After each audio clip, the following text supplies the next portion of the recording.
Hey, beautiful vloggers, it's Kim here, and as you can tell by the title above, we are going to be talking about autism today.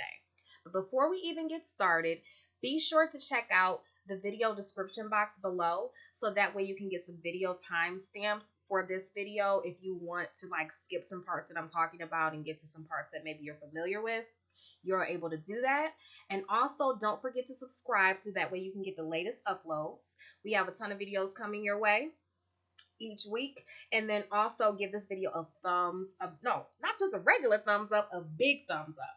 Because this is a topic that is the first of many series. So there are more to come. So feel free to leave me a comment below. And also share this video.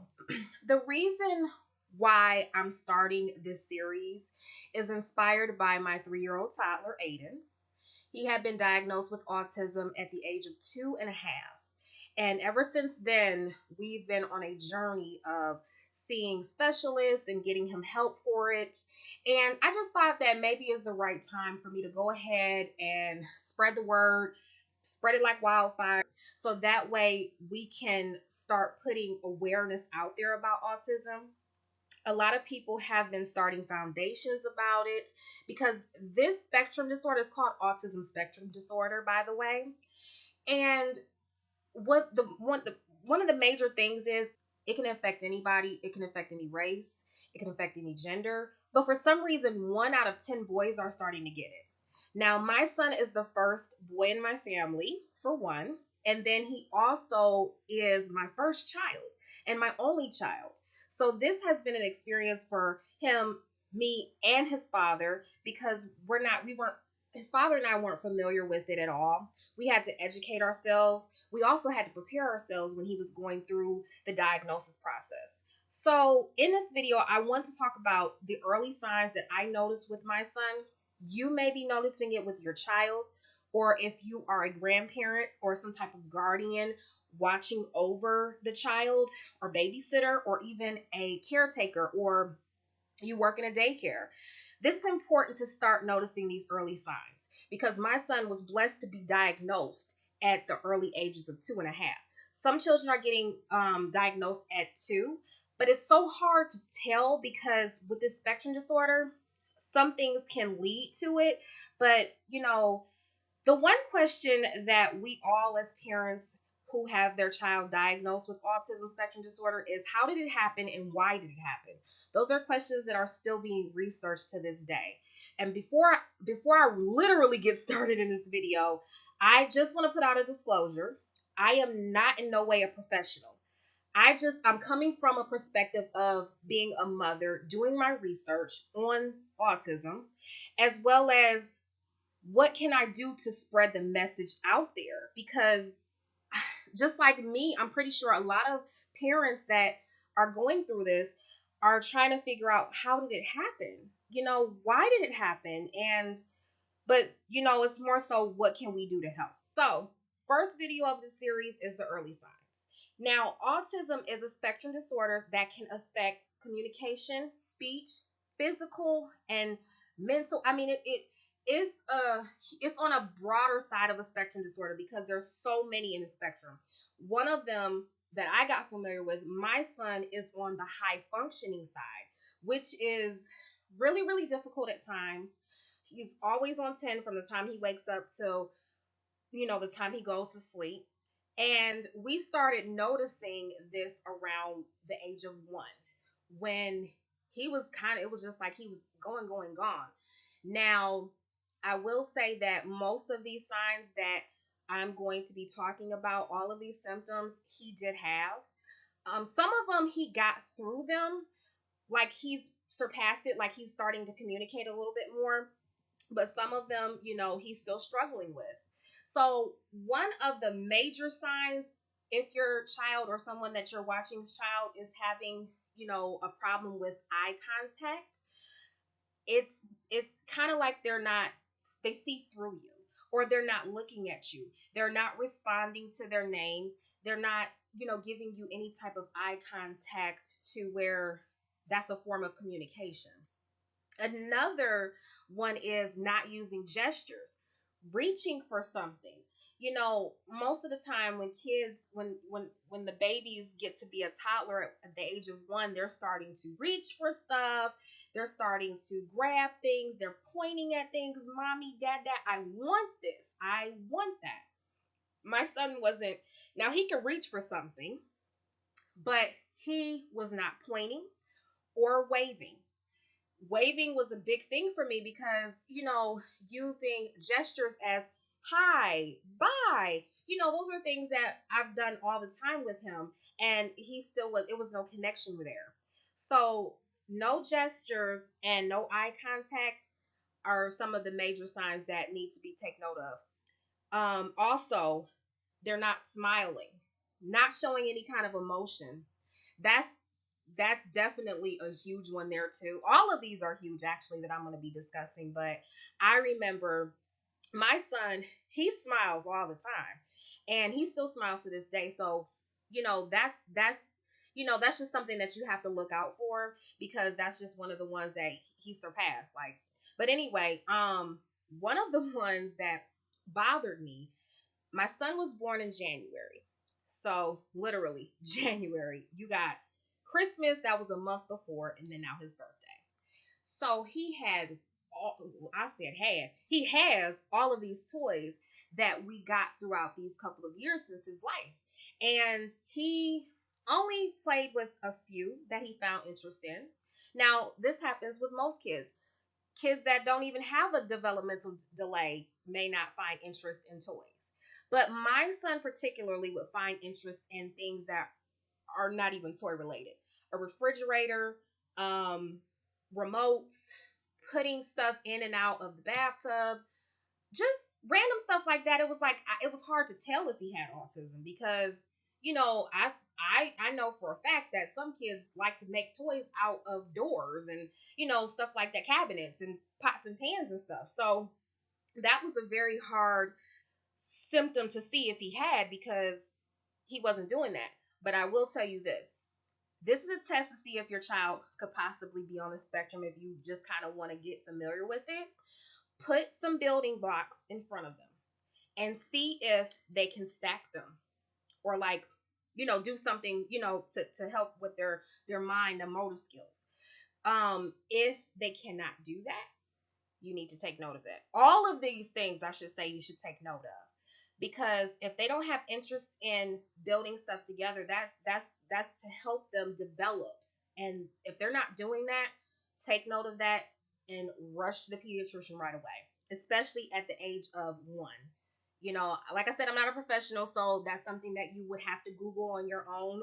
What is the proper way your child is supposed to build stuff together, put stuff together, because it does say about 1 to 16 months, I believe. But I put not 1 month. I'm sorry, 1 year. But anyway, if they're not interested in toys or children, that means they're having a social problem. In my case, my child is the only child who is that age on my side of the family. But in my fiance side of the family, he was the youngest at one point, and at least the other children were around his age. They're like a couple of years older than him, but it seemed like he wasn't interested in them. He would do his own thing. Like I said, he found interest in toys that weren't toys, like stairs, climbing up and down stairs, and pulling, like holding on to the stairs as he goes down, and like tapping the stairs and just different things like that. He found more interest in than playing with his other cousins and peers and stuff. So take note if your child, like if you take them to the playground and they seem to be in their own little world. I mean, granted, I was a kid and I used to have to play by myself because I was brought up by myself. My sister is 15 years older than me. So if I want to have a tea party, I'm talking to myself with my bears and stuff because my sister is a grown woman at this point. So that's something that you just have to keep an eye on if they're not really social. If you have your child in daycare, ask the professionals at the daycare, is such and such playing with these other kids? Because when I'm taking them to the park, they don't seem to be involved. So be sure to ask questions. Whoever's watching your child, or if you're a stay-at-home parent, take those notes that I'm telling you. It is so important. Also, if they're not saying a single word, like single words by 16 months, it's I when I took my son to the pediatrician, that's exactly what they, were saying, like when they have to get their checkups. I was taking notes, so even before I even start on that, be sure to get you a notebook. So that way you're taking notes down. On such and such day he did this, such and such day she's doing this. She's not communicating from this time to now and da da da da. Be sure to do that, because that way you can show the pediatrician. That will be your first step to go to, and we'll talk about that in the next videos, who the professionals you need to go to. But take the notes down, because if they're not saying single words like, mama, dad, I want this, and just simple things like that. Bye bye mama, bye bye dada, I want bottle, or just bye bye. Even that will work. But if they're not saying anything by 16 months, get them checked out for sure. Leading into that, communication. If they can communicate. Now, see, like I said, the spectrum disorder is all over the place, because I've witnessed it. I've seen kids on autism spectrum disorder that can communicate, but they don't understand what they're saying. I met a young little girl, because my son is in a program for autistic children. I met a little girl, and she knows me by Miss Kim. Hi, Miss Kim, how are you today? And I'll respond, I'm well. How are you? The sky is blue, the sky is orange and the grass is blue. I mean, it's like she moves on to the next subject. So if your child is communicating, be cautious if you're asking them questions and they're not answering them. Like, mama, I want some water right now. Okay, so, or mama, I want juice. Well, what kind of juice? Well, mama, the TV just went off. Like, if they're skipping the subject of what you're talking to them about, that could be a sign as well. Or like my child, he hit every milestone when they're supposed to be turning and talking. He said mama was his first words, and everything after that was dad for a little while, and then everything after that was nana. And I mean, the list goes on and on. He has so many words. Oh wow. And showing the emotion. Oh wow. Yeah. No. And shaking his head. No. And I would say yes. No. But then he'll go yes. All of those he did when he was supposed to. But what happened is, by one, he slowly started declining, because he was born in January. So on his first birthday, he was talking and talking and talking. And by the summertime, it was 1.5. He started declining in words. And it got to the point where, like I said, everything was dad for a little while. And then he wasn't saying much, having no form of verbal communication. Everything was shaking his head, and he started developing a screeching, screaming, hooting, and hollering. I say hooting and hollering, but really it's screeching and screaming. And that came about just after I started noticing him, taking the steps of going downward. And I started getting worried, because I'm like, I had the books on toddlers, because he was starting to get into the terrible 2 stage. How can I prepare myself for that? And, I'm thinking I'm going to be having these arguments with a 2-year-old. And it didn't happen, because he wasn't talking. It was more of the screeching and screaming. And then I started noticing his mental and emotions. He was having a lot of meltdowns. And I'll tell you this. I'm a first time mother, but like I said, my sister and I are 15 years apart. So I've watched her 2 daughters grow up. I babysat them. I'm familiar with changing diapers and doing bottles and warming them up the old school way. I was used to all of that. But what I was not used to was the meltdowns. My nieces were 2, and I watched them, and I got through those terrible 2s. And with my son, it was a lot different. It's more of it takes him forever, and I mean forever, to calm down. If his daddy leaves and got to go to work, because I became a stay-at-home mom before he turned 2, and I became a stay-at-home mom. We'll just put it that way. And his daddy was working, and I would be at home. I found a work from home job. And then also Shay and I started this whole blogging last year, and now we're on YouTube finally. But I was dealing with the meltdowns for nearly an hour after he left. I would have to call my fiance, hey, he's still crying. I don't know what to do. And he's like, well, just calm him down. And it wasn't working.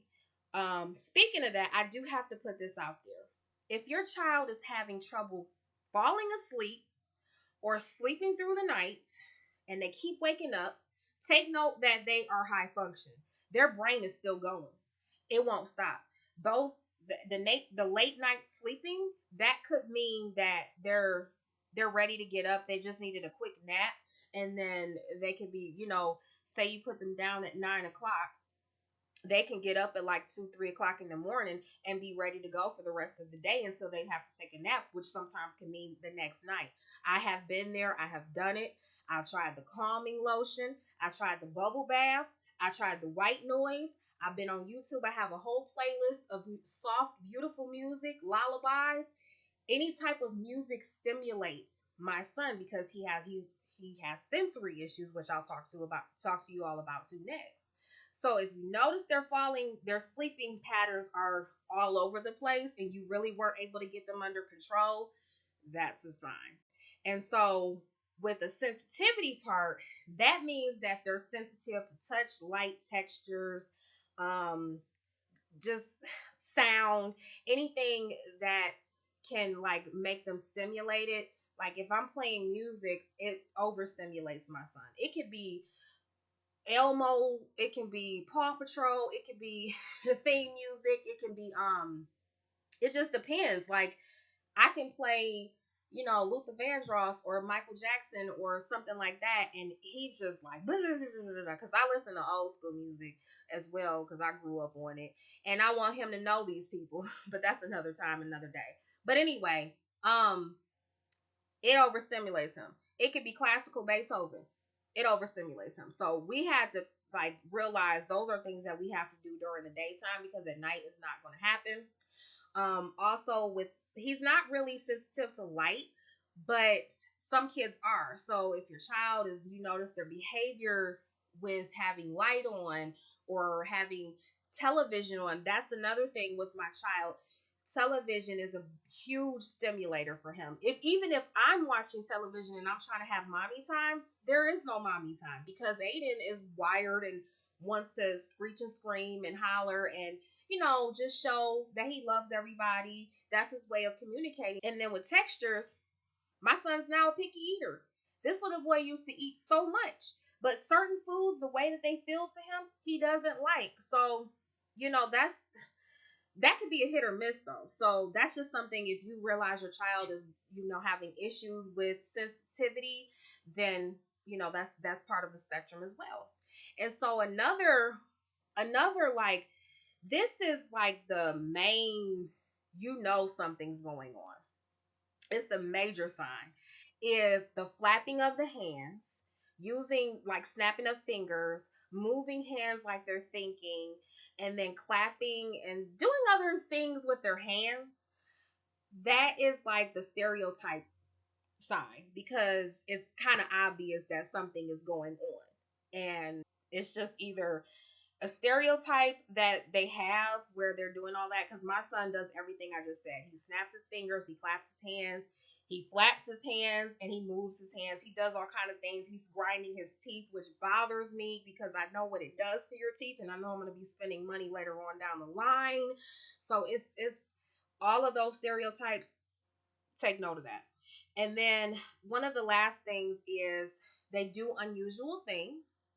And what I mean by that is they show signs of OCD. Now, many of us out there have OCD. I have OCD. I like certain things a certain way. Like, I can't have dirty dishes in the sink before I go to bed. Like, it just bothers me. And I will get up in the middle of the night. Or I might sleep with the TV on, so that way I know what time I have to get up in the morning. Because if a certain show comes on, and plus the TV is not up that loud, but I know that okay, if such and such comes on at this time, I got 2 more hours of sleep because I'm literally up down anyway. Because sometimes my son gets up in the middle of the night anyway, so I gotta have something to do. But anyway, they can do repetitive things. My son likes to line things up a certain kind of way. The way he gets into the bed, the way he has to have his food. I mean, he will rearrange things. He likes things in order. From what I was told from the program that he's at, all the kids will play with toys, and then they'll have like little playtime where they have all the kids together, as far as toddlers go around his age group. And what my son does is, after the kids are done with the toys, he will go around and pick all of them up. And that's what he does even at home. Like the certain little toys that he does play with, he will put them back. That's because it's something that he likes to do. But when it comes to other things, he doesn't like put them away. So hopefully later down in life, it will be a blessing if he keeps up with this clean act, because that will help out so much. But anyway, like I was saying before, guys, these are signs that have to be documented, and it's so important. So please be sure to get yourself a notebook and write what you may notice down, because I may not have covered some things that maybe your child is doing. I've seen a lot of children at this particular program that my child is at. They talk. Some of them are working through a lot of different things. One of the children that I've witnessed is very high functioning, but they know how, the parent knows how to interrupt that high functioning behavior. Like if they're doing a lot of jumping and screaming and stuff, the way that you are trained to talk to your child and stuff like that, I'm just now getting familiar with. So like I said, this is the first part of the series, is learning the early signs. So be sure to check out the next video that I'm going to have coming up that will talk about the professionals that you need to see after you've documented all of this stuff down. If your child is just like my child, 2 years old, don't be afraid to go to the pediatrician and say, listen, something's not right, and I need to get all these things in order, because I'll tell you what, if you do it now, you won't have to wait until that child has to go to kindergarten, and then they're calling, not kindergarten, or even first grade, and they're telling you, your child, something's going on with your child, and they may not be able to help you, and then you have to go through this whole process, because I have been told horror stories about that. So be sure to catch it while it's young, because that way you can start getting educated, start joining groups, start joining forums, connecting with other autistic parents, because that way you're able to put awareness out there. This is exactly what I'm doing. I'm putting awareness out there. I'm putting my business out there. At first, I was a little shy about it because I had to go through the grieving process. Like, my first and only child has autism. But you know what? It's not the worst thing ever. My child is healthy. He's going to be involved in some kind of sports.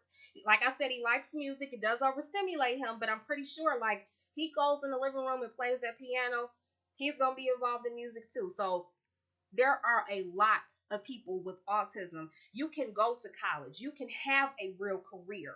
You can be doctors, lawyers. It doesn't matter. As long as you get this taken care of right when it needs to be, I'm telling you, and you get the help that you need, it's something that's worth, like, you won't even realize, oh my goodness, my kid has special needs. You won't even realize it, because your kid is getting the help that they need. Or even if you're an adult and just got diagnosed with autism, properly diagnosed with autism, it's not the end of the world. It's not the worst thing that can happen to you, because the main thing is that you're living and you're breathing. The main thing is that the child is living and breathing as well. And as long as they're healthy, please, by all means, it's not the worst thing. So I'm going to go ahead and end this video now, guys. Like I said, be sure to give me a comment below. Let me know, like, if your child is going through this, or if you're witnessing a child going through this. I'm curious to know what are the signs that I did not cover, because some more things are coming up now with my son, and he's starting to bite his fingers now, because it's kind of like it's a calming thing to help him calm down. And we're trying to figure out how to get him to go, like, how to not do that. So anyway, I don't want to go on to ramble. I hope you guys like this video, and I will talk to you later. Bye-bye. Thank you for coming to Writer's Vlogs. In the description box, you'll find links to our social media, blog, and anything else you need to know. Be sure to rate, comment, and subscribe to our channel. Mwah!